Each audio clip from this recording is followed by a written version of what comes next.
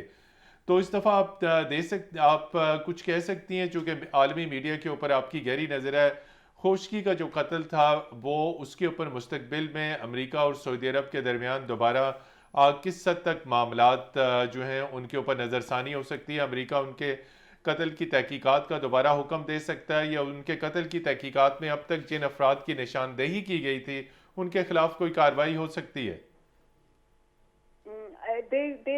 There is an already ongoing cooperation on this murder of unfortunate murder of this journalist.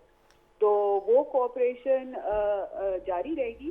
At the same time U S کا ایک یا تو conversion کا style کہہ لیں یا بہت ساری مطلب اس سے ریلیٹڈ ان سے they do put pressure, political pressure on their allies and their partners. So یہ کشوگی کا معاملہ بھی اسی طریقے میں جاتا ہے جہاں وہ human rights, freedom of media کے گارڈ میں وہ کافی چیزیں کرتے ہیں in terms of building the perception of other countries at the same time. تو اس لحاظ سے as far as the Khashoggi's murder is concerned, it is just an instrument as a way of continuing the conversation with their partner. So وہ ہمیں بات چیت جاری رہتی ہوئی وہ نظر آئے گی، وہ زیادہ کچھ دنوں میں اور زیادہ اپیرنٹ ہو جائے گی. Because I believe یہ جو pause in the arms deal ہے, on the contrary وہ کسی اور ڈسکشن کو یا ڈسکورس کو اب سامنے لے کر آئیں گے with respect to Saudi Arabia. جی ناصر شرائی صاحب، مشرق وسطیٰ کے جب بھی ہم حالات دیکھتے ہیں تو ہمارے جو لوکل فورمز ہیں مشرق وسطیٰ کے حوالے سے، خاص طور پر جسے کہتے ہیں گلف کوآپریشن کونسل ہو گئی، عرب لیگ ہو گئی، OIC ہو گئی، یہ ہمیں متحرک نہیں نظر آتی. تو الٹیمیٹلی امریکہ کی مداخلت خطے میں بڑھتی ہے. امریکہ کی مداخلت کا ایک اور مقصد آئل کے ریسورسز جو ہیں اس کے اوپر بھی قبضہ کرنا ہے. لیکن آپ کیا سمجھتے ہیں کہ اب آئل کے اندر تو اب ان کا انٹرسٹ نہیں ہے، تو آئندہ آپ مستقبل مشرق وسطیٰ کی امن کا مستقبل کیا دیکھتے ہیں؟ دیکھیں آئل کے اندر ان کا انٹرسٹ نہیں ہے فار امریکہ، کہ امریکہ کو آئل کی ضرورت نہیں ہے، لیکن اس آئل سے ان کے اینیمیز کو فیڈ کیا جاتا ہے. فرض کریں کہ چائنا کے ساتھ ان کی اکنامک رائیولری ہے، چائنا کا مین آئل سپلائی تو روٹ یہی ہے، کو ایک ہتھیار کے طور پر بالکل ہے. اور یہ سارے کنٹریز جو چائنا کو مینلی آئل سپلائی کرتے ہیں تو وہ تو امریکہ کی ڈومیننس کے اندر ہے.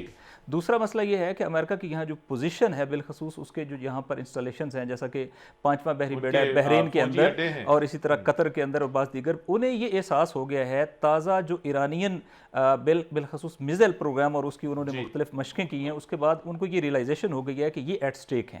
لہٰذا ابھی ان کا ایک نیا ایگریمنٹ چل رہا ہے، اس کے حوالے سے وہ سعودی عرب کے اندر نئے اڈوں کو آئیڈینٹیفائی کر رہے ہیں جہاں پر وہ اپنی مختلف انسٹالیشن کو شفٹ بھی کریں گے اور نئی انسٹالیشن جو ہے وہ ڈیولپ بھی کریں گے. اور یہ پہلے اڈے کلوز ہو چکے تھے سعودی عرب کے اندر، تو پہلے کلوز ہو چکے تھے اثر نو، اور یہ نئے اڈے ہوں گے، اور ان میں سے بعض وہ ہیں کہ جو بڑی اسٹریٹجک امپورٹنس کی حامل جو لوکیشنز ہیں ان کو اثر نو امریکہ کو ہینڈ اوور کیا جائے گا.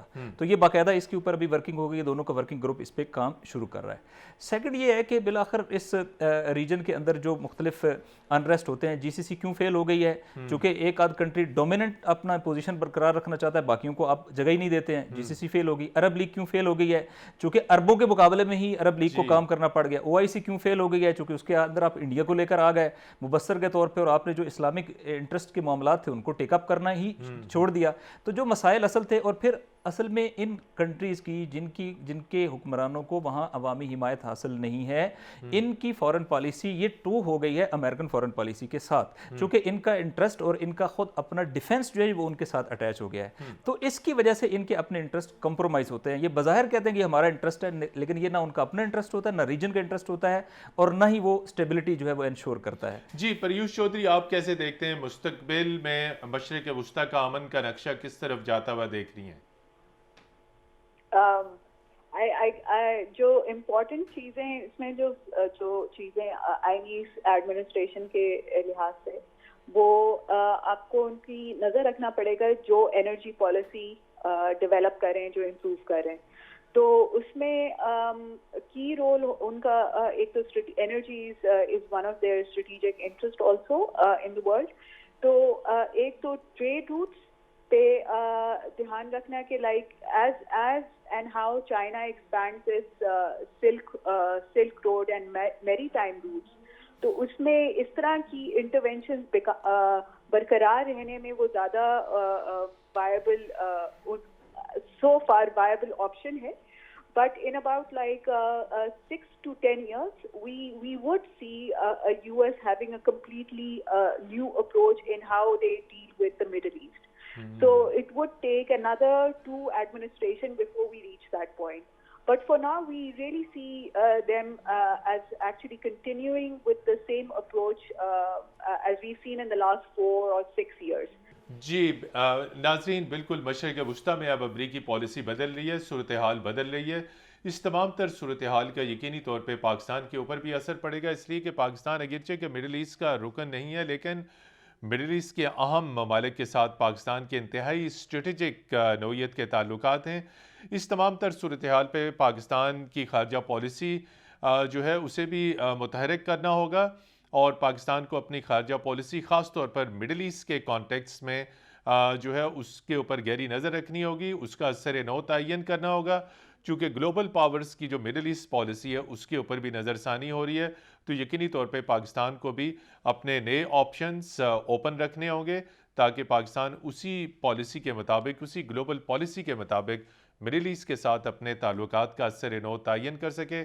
ناصر شرائعی صاحب، ایمبیسڈر علی سرور نقوی صاحب اور پیوش چودھری، آپ کا بہت شکریہ۔ پروگرام دستک کی ٹیم کو کل تک کے لیے اجازت دیجیے۔ خدا حافظ۔